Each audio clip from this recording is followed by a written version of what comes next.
War did not begin by emptying the battlefield. It began by emptying treasuries. Long before armies collapsed, before flags were lowered, before surrender was spoken aloud, the foundations of empires were already cracking under a weight far heavier than enemy fire.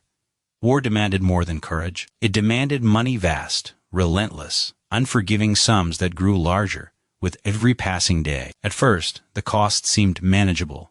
A campaign here, a shipment there. Gold flowed out of state vaults as it always had. Empires had fought wars before. They believed this one would be no different. But this war was not built like the others. It was industrial, mechanical, endless. Every hour consumed resources faster than they could be replaced. Every day turned scarcity into crisis. Steel was needed for railways, artillery ships. Coal was needed to move them. Food was needed to feed soldiers, factory workers, families left behind. Each requirement multiplied into another expense, and behind every expense stood a ledger, quietly recording losses that no battlefield map could show. As months turned into years, governments began to realize something terrifying. Victory was no longer determined by bravery or strategy alone. It was determined by how long a nation could afford to keep fighting. The war was no longer about defeating the enemy. It was about outlasting bankruptcy. Money lost its stability. Inflation crept into daily life like an unseen enemy. Wages stayed frozen while prices surged forward. What once bought a week's bread now bought a single loaf. Savings dissolved. Pensions became meaningless promises. The currency of empires weakened, not because of defeat, but because survival itself had become too expensive. To keep armies in the field, governments turned inward. Taxes rose. Conscription expanded. Industries were seized and redirected toward war production. But even this was not enough. The demands of modern warfare were insatiable. No nation, no matter how vast, could fund it alone. That was when borrowing stopped being an option and became a necessity. Loans arrived under the language of partnership, emergency funding, temporary relief, a bridge to victory. Every loan carried interest, and every interest payment chained the future to the present crisis. What could not be paid in gold would be paid in influence.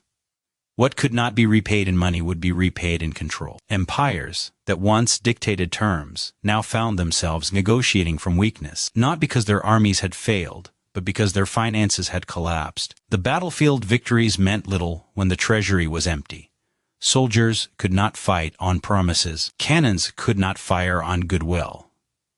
Behind closed doors, decisions were made that would never be announced to the public. Ports were offered as guarantees. Resources were pledged in advance. Railways not yet built were already spoken for. The war forced governments to mortgage tomorrow just to survive today. And the longer the war dragged on, the worse the terms became. Interest compounded. Debt stacked upon debt. What began as emergency funding became permanent dependence. Creditors gained leverage not through force, but through patience. They did not need to invade. They only needed to wait. On the streets, ordinary people felt the collapse long before the state admitted it. Food lines stretched longer. Ration cards grew thinner. Children learned hunger as a routine, not an exception. Factories worked endlessly, but the workers themselves grew poorer by the day. The war economy consumed everything, yet returned almost nothing to those trapped inside it. Soldiers sensed it too. Supplies arrived late, if at all. Equipment was reused until it broke. Reinforcements came untrained, underfed, and exhausted. The empire was still fighting, but it was doing so on credit it no longer controlled. Every fallen soldier was another financial loss the state could not afford. Training, transport, equipment all gone in an instant.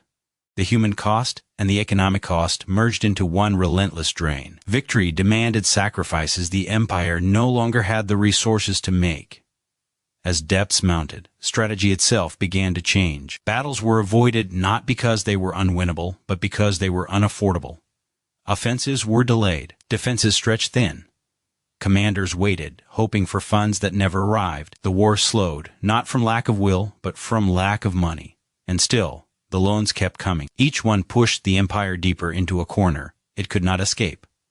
Sovereignty eroded quietly. Economic independence faded without ceremony. The empire remained intact on maps, but its freedom to decide its own future slipped away unnoticed. By the time armies finally faltered, The collapse was already complete. The defeat on the battlefield was only the visible ending of a financial war that had been lost years earlier. The empire did not fall because it lacked soldiers. It fell because it could no longer pay the cost of existing in a world where war had become industrial, global, and endlessly expensive. What remained after the fighting stopped was not peace, but obligation. Debts that outlived the war, payments that shaped the next generation. Decisions made under desperation that could never be undone. The true moment of defeat did not come with surrender. It came when the last reserves were spent, when the last emergency loan was signed, when the future was no longer owned by the empire itself, but by those who had financed its survival. Debt did not announce itself as a weapon. It arrived quietly, dressed as assistance, spoken in the language of necessity. It did not roar like artillery or march like armies. It waited, and while guns decided who would fall today, debt decided who would own tomorrow. In the age of total war, firepower alone was no longer enough. Armies could conquer land, but they could not manufacture credit. They could seize cities, but they could not stabilize currencies. Modern war demanded a constant flow of money more than treasuries could hold, more than taxes could raise, more than populations could endure. And those who controlled that flow held a power far greater than any general on the field. Governments learned this lesson slowly, and then all at once. At first, debt was a tool of convenience, a temporary measure to cover shortages, a bridge across a difficult year. But war stretched that year into another, and then another still. Emergency became permanence, borrowing became survival. The moment a nation could no longer fund its war alone, it surrendered something invisible but vital: choice. Autonomy, time. Creditors did not need to command armies when they could command deadlines. They did not need to occupy capitals when they could dictate conditions. Interest rates became pressure points. Deadlines became ultimatums. Missed payments carried consequences no treaty ever could. The battlefield was loud and chaotic. The financial room was silent, controlled, and final. Those who lent money did not gamble on victory. They gambled on dependence. Win or lose, the debtor would owe. And owing meant obedience. A nation deep in debt could not afford defiance. It could not shift alliances freely. It could not pursue strategy without approval. Its decisions were no longer made solely in war rooms, but in negotiations with bankers and foreign ministries. Every request for ammunition, every shipment of grain, every delay in repayment tightened the grip. Debt reshaped priorities. Resources were diverted not where they were needed most, but where creditors demanded security. Railways were built to serve repayment, not recovery. Ports were opened not for defense, but for access. Entire regions were reorganized around the logic of extraction. This was power without uniforms, control without conquest. While soldiers faced the enemy, governments faced the ledger. And the ledger never blinked. Weapons could be destroyed. Debt could not. A cannon shattered in battle was gone forever. A loan survived intact, accruing interest, long after the smoke cleared. War loans outlived wars. Governments changed. Flags fell. The debt remained, and with it leverage. The true strength of debt lay in its patience. Armies needed momentum. Debt needed time. It waded through victories and defeats alike, growing heavier as nations weakened. The longer the war continued, the more unequal the relationship became. What began as partnership ended as submission. Even victory offered no escape. Winning the war did not erase the balance sheet.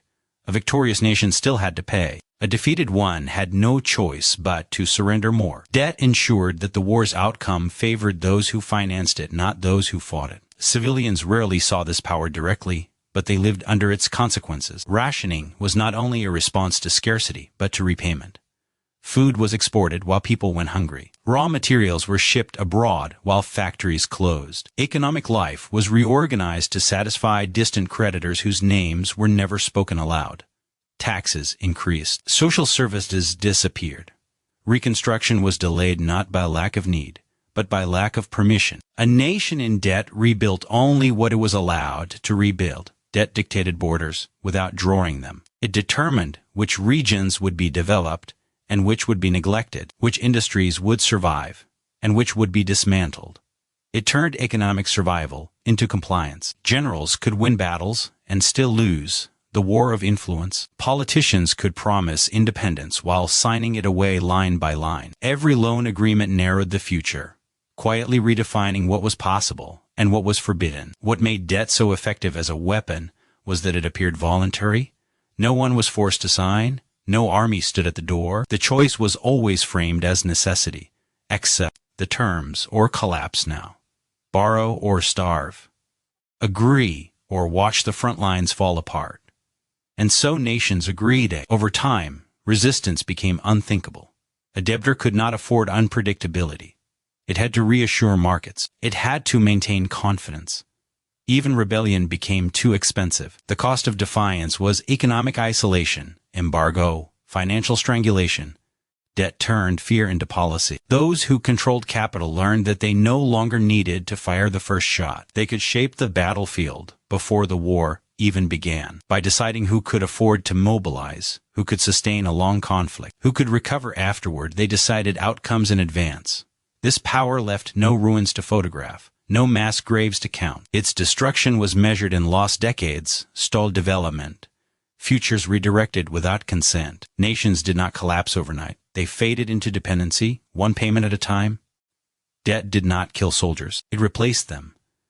It fought wars without bloodshed and won territories without invasion. It transformed economic necessity into political obedience and made surrender a financial process rather than a military one. And as long as war required money beyond the reach of those who fought it, debt would remain the sharpest weapon on the field, shaping the fate of nations long after the guns fell silent and the world believed. The fighting had ended. Foreign loans never arrived as chains. They arrived as lifelines, signed in quiet rooms, under dim lamps, while maps lay open and time was running out. They were framed as rescue, as partnership, as the only path left when collapse stood just outside the door. Survival demanded speed. Survival demanded agreement. And survival left no space to ask what would be lost in return. At the moment of signing, sovereignty still felt intact. Flags still flew. Laws still bore imperial seals. Armies still marched. But something had shifted beneath the surface. A promise had been made that could not be broken without consequence. Not a promise of loyalty, but of repayment. And repayment would shape everything that followed. War devoured resources faster than any state could replenish them. Treasuries emptied. Taxation reached its limits. Populations were already exhausted, stretched thin by conscription and hunger. The choice presented itself as simple and brutal: borrow or fall now. There was no third path. Delay meant defeat. Refusal meant starvation. And so the loan was accepted. The money arrived swiftly, enough to buy weapons, enough to move troops, enough to keep the machinery of war alive for a little longer. For a brief moment, it felt like relief, like control had been restored. But the relief was temporary, and the control was an illusion. Because the money was never free. Every loan carried conditions written in careful language, guarantees, oversight, access, clauses that seemed technical, almost harmless, when read under pressure. Ports listed as collateral, customs revenues assigned to foreign supervision.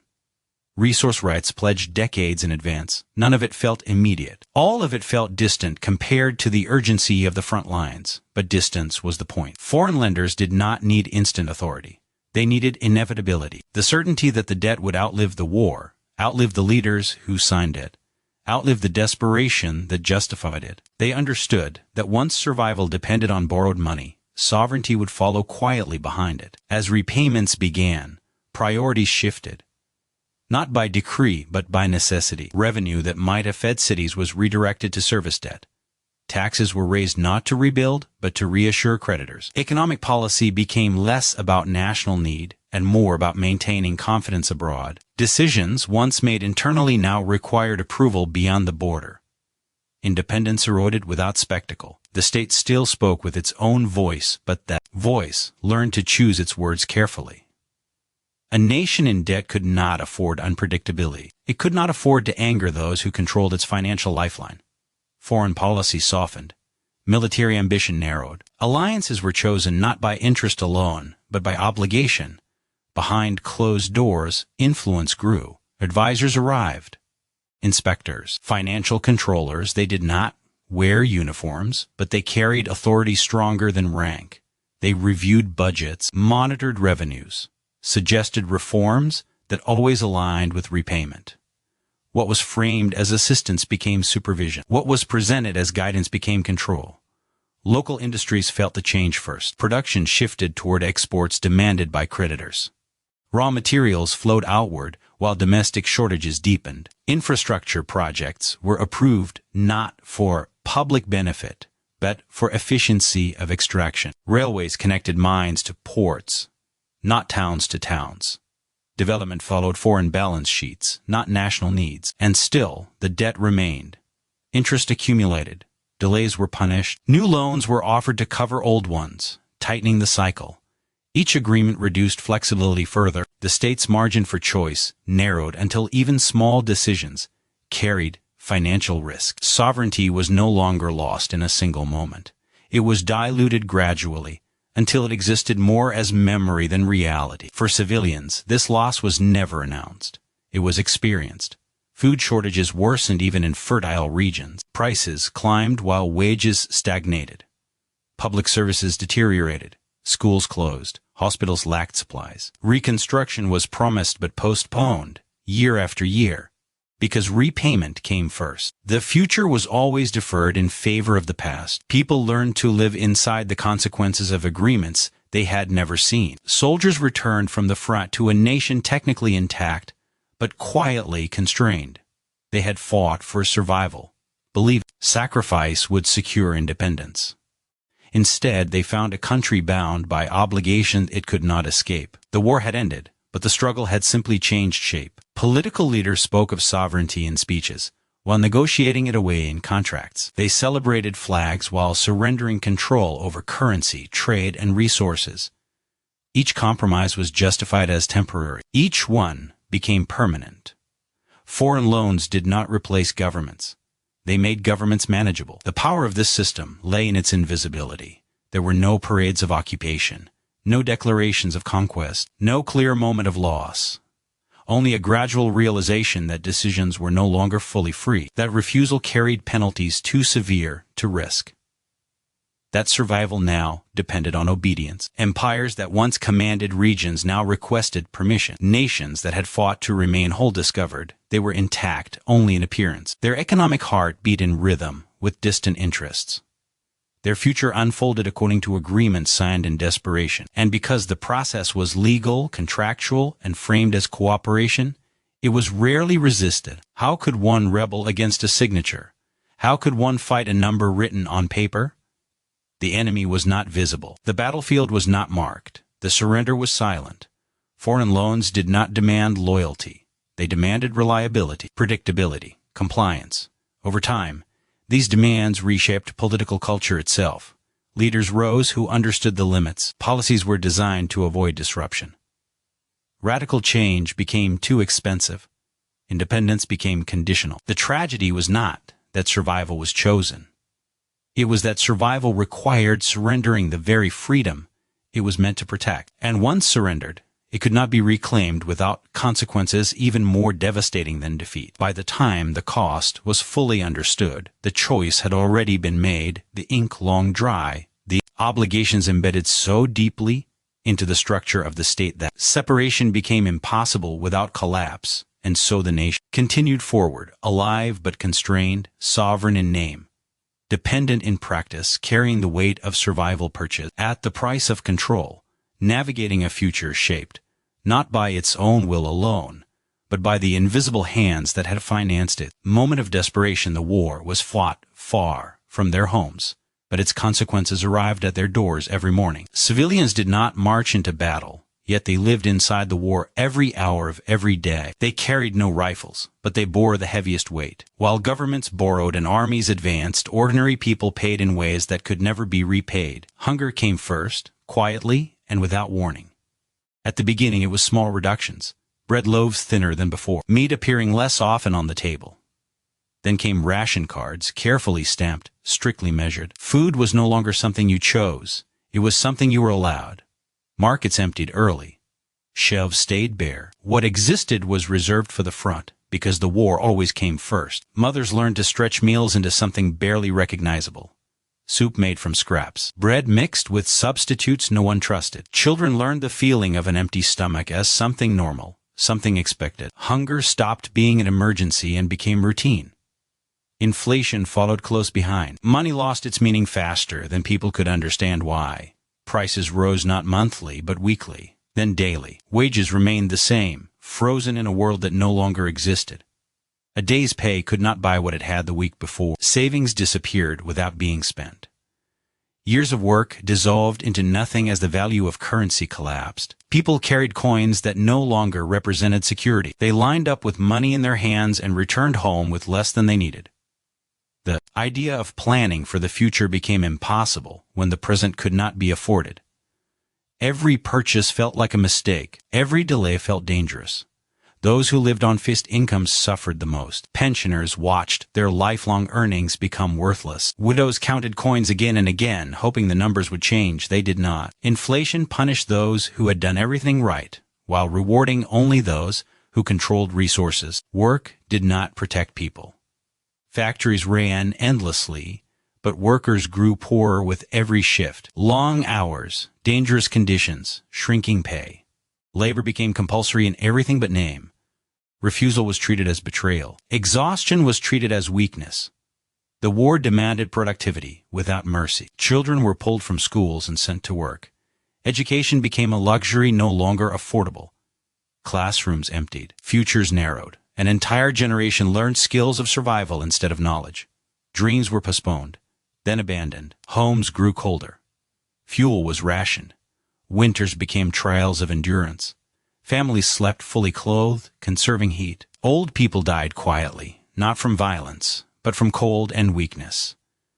These deaths did not appear in victory reports. They were counted only by those who buried the bodies. Healthcare collapsed under pressure. Hospitals lacked supplies. Doctors worked without equipment. Medicine became scarce and expensive. Illness that had once been treatable became fatal. Mothers watched children weaken, unable to find what was needed to save them. Psychological strain settled into daily life. Anxiety became constant. Every knock on the door carried fear. News from the front was rare and often delayed. Families waited for letters that never arrived. Silence became its own form of suffering. Not knowing was worse than knowing the worst. Grief was lived privately and endlessly. There were no pauses for mourning. Loss did not stop the ration lines or the factory whistles. People learned to carry grief while continuing to work, eat, wait, and survive. Tears were swallowed. Pain was managed quietly. Women bore an invisible burden. They became providers, caretakers, laborers, and mourners all at once. They stood in lines for food, worked in factories, raised children alone, and held families together with nothing but determination. Their sacrifices were expected, not praised. Communities fractured under pressure. Scarcity bred suspicion. Neighbors competed for resources. Trust eroded. Black markets emerged, benefiting those who could afford them while punishing those who could not. Inequality widened in plain sight, deepening resentment and despair. Rural areas were stripped to feed cities and armies. Farmers were forced to sell at fixed prices while costs rose. They lost autonomy over their own harvests. Fields were worked harder than ever, yet farmers remained poor. The land gave everything it could, and still it was not enough. Urban populations suffered differently. Crowded housing, poor sanitation, spreading disease. Bombardment was not always necessary for destruction. Poverty did the work quietly. Families crowded into single rooms. Privacy disappeared. Dignity followed. Children grew up faster than they should have. They learned not to ask for things. They learned to listen carefully to adult conversations. They learned fear without understanding its cause. Their childhoods were shortened by necessity, their innocence replaced by endurance. Lost futures were not dramatic. They were subtle. A student who never returned to school. An apprentice who never completed training, a family business that closed and never reopened, a marriage postponed until it never happened. These losses accumulated slowly, unnoticed by history. The war promised meaning and sacrifice, but civilians received only endurance. They were told their suffering was necessary, temporary, honorable. But years passed, and conditions worsened. Temper became permanent. Sacrifice became expectation. Even after the fighting ended, the damage remained. Inflation did not retreat. Hunger did not vanish. Debt continued to shape policy. Reconstruction was slow and uneven. Civilians were asked to be patient again, to wait again, to sacrifice again. Trauma lingered in households and habits. People hoarded food long after shortages eased. Fear remained close to the surface. Trust in institutions weakened. The memory of deprivation shaped behavior for decades. The war took more than lives. It took time, opportunity, stability, and hope. It rewrote what people believed was possible. It narrowed horizons. It taught restraint where there should have been ambition. Civilians were not collateral damage. They were the foundation upon which the war was financed and sustained. Their hunger funded armies. Their inflation paid interest. Their lost futures balanced ledgers they would never see. They survived not because the system protected them, but because they adapted to its cruelty. They endured quietly, without recognition, without compensation, carrying the true cost of war in their bodies, their memories, their children's lives, and the futures that were never allowed to exist. The reshaping of the Middle East did not begin with marching armies alone. It began in rooms far from the desert, where the air was still and the stakes were hidden behind polished tables. Maps were unfolded not to plan battles, but to calculate value. Borders were imagined not as homes for people, but as lines of revenue, access, and control. Conquest made the chaos visible. Finance made it permanent. When the old imperial structures weakened, the region did not fall into a vacuum. It was drawn into a system far more precise than occupation. Control no longer required constant military presence. It required contracts, guarantees, and debt obligations that outlived any garrison. Where soldiers could be resisted, financial systems could not. They were embedded quietly, enforced legally, and accepted as necessity. The Middle East had been exhausted by war. Fields abandoned, trade routes disrupted, populations displaced. Governments emerging from imperial collapse faced an impossible reality. They needed stability, reconstruction, and recognition. But they had no capital to build any of it. Independence arrived without the means to sustain it. Into that weakness stepped financial power. Loans were offered to rebuild ports, railways, administrations. Advisors arrived with plans, budgets, projections. Everything was framed as modernization, as development, as a path toward prosperity. The language was technical, neutral, reassuring, but every plan was built around repayment. Every reform aligned with external interests. Growth was designed to flow outward. Currencies were tied to foreign systems. Customs revenues were pledged as security. Natural resources became guarantees long before they were extracted. Oil, still hidden beneath the ground, was already spoken for. The future was monetized before the present could recover. Political authority remained local, but economic direction did not. Governments learned quickly where the limits were. Policies that threatened investor confidence were avoided. Nationalization was unthinkable. Independent trade strategy carried risks no fragile state could afford. Choices narrowed until leadership became management rather than vision. Borders drawn in the aftermath of war were not only strategic, they were financial. They separated resources from populations, ports from interiors, trade routes from traditional economies. These borders created dependency by design. New states lacked cohesion, scale, or infrastructure to act independently. Their survival depended on external capital. Military conquest had ended. Economic discipline began. Infrastructure projects shaped daily life, but served distant priorities. Railways moved raw materials to ports faster than people to markets. Roads connected extraction sites to shipping lanes, not villages to schools. Development was visible but uneven. Prosperity appeared in isolated corridors while surrounding regions stagnated. Urban centers grew around foreign investment. Rural areas were neglected. Economic imbalance deepened social division. Wealth concentrated where capital flowed, leaving large populations excluded from the benefits promised by independence. Stability was maintained through financial compliance, not popular consent. The presence of foreign companies replaced foreign troops. Contracts granted them control over oil fields, pipelines, refineries. They operated under legal protections that local governments could not challenge without risking collapse. Revenue arrived, but only a fraction remained. Profits flowed outward. Dependency deepened. Debt became structural. New loans paid for old obligations. Budgets were written with creditors in mind. Education, healthcare, housing were postponed in favor of fiscal discipline. Public frustration grew, but options remained limited. Resistance carried consequences far beyond politics. capital flight, sanctions, isolation, financial control shaped diplomacy. Alliances were chosen based on access to markets and credit. Neutrality became costly. Independence became conditional. States learned to navigate carefully, balancing public expectations with private constraints imposed by economic reality. Cultural and social transformations followed. Traditional economies eroded. Local crafts collapsed under imported goods. Labor migrated toward extractive industries, reshaping communities and identities. Wealth no longer reflected local productivity, but proximity to capital flows. The legacy of conquest had been visible in ruins and graves. The legacy of financial control was visible in patterns of development, in persistent inequality, in the quiet inability to change course. It shaped generations who inherited systems they did not design and depth they did not choose. Political movements emerged in response, but they faced entrenched structures. Even when leaders promised reform, they encountered the same limitations, the same obligations, the same pressure to comply. Power had shifted away from territory and toward finance. And finance was far harder to dislodge. The Middle East became a region defined not only by its strategic location, but by its role in global economic systems. Energy flowed outward.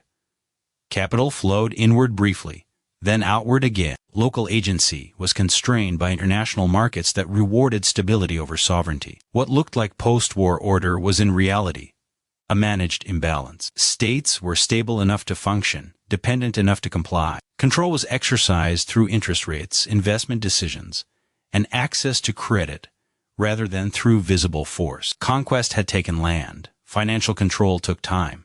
It shaped how nations planned, how leaders governed, how populations lived. It decided which industries thrived and which never emerged. It determined whose voices mattered and whose could be ignored. It outlasted treaties, revolutions, and changes in leadership, because it was woven into the structure of daily life. The reshaping was gradual, deliberate, and largely unseen.